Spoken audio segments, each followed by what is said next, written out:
শুরুতেই আমি যিনি প্রকাশ করেছেন এবং সম্পাদক এবং প্রকাশক জনাব তৌফিক আহমেদ তাফসির, তাকে আন্তরিক ধন্যবাদ জানাচ্ছি সুন্দর একটা সৃজনশীল প্রকাশনার সাথে নিজেকে সংযুক্ত করার জন্য। এখানে সরাইলের ইতিহাস যেরকম আছে, সরাইলের সংবাদপত্রের ইতিহাস আছে, আমাদের সাংবাদিকদের তালিকা আছে। এখানে দেখলাম প্রায় ৭৬ জন সাংবাদিকের একটা তালিকা আছে। তো এটা আসলে আমরা জানতাম না যে এতজন সাংবাদিক আছেন এখানে। তারপরে আমাদের এই উল্লাসকর দত্ত সম্পর্কে কিছু বিষয় লেখা আছে। তো রাইটার যারা আছে মোটামুটি আমাদের পরিচিত, এখানে সরাইলে যারা পরিচিত মুখ, সমৃদ্ধ একটা বই বলা যায়।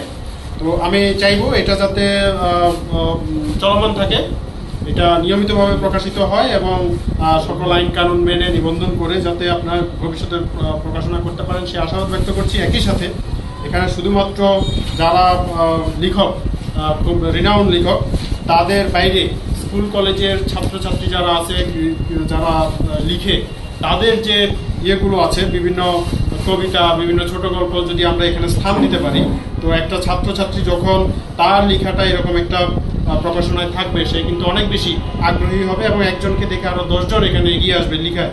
তো সেক্ষেত্রে আসলে আমাদের যে প্রকাশনার যে উদ্দেশ্য, সাহিত্য চর্চা এবং পড়াশোনা করা, সেই বিষয়টা মনে হয় অনেকটাই এগিয়ে যাবে যদি আমরা নতুনদেরকে সুযোগ করে দিই, বিশেষ করে স্কুল কলেজ থেকে বাছাই করে যদি আমরা এটা নিতে পারি, এটা খুব কাজে লাগবে।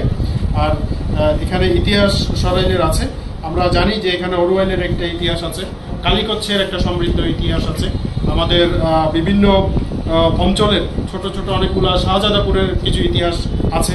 তো এইগুলো নিয়েও আমার মনে হয় ভবিষ্যতে কাজ করার সুযোগ আছে এখানে সংক্ষিপ্তভাবে।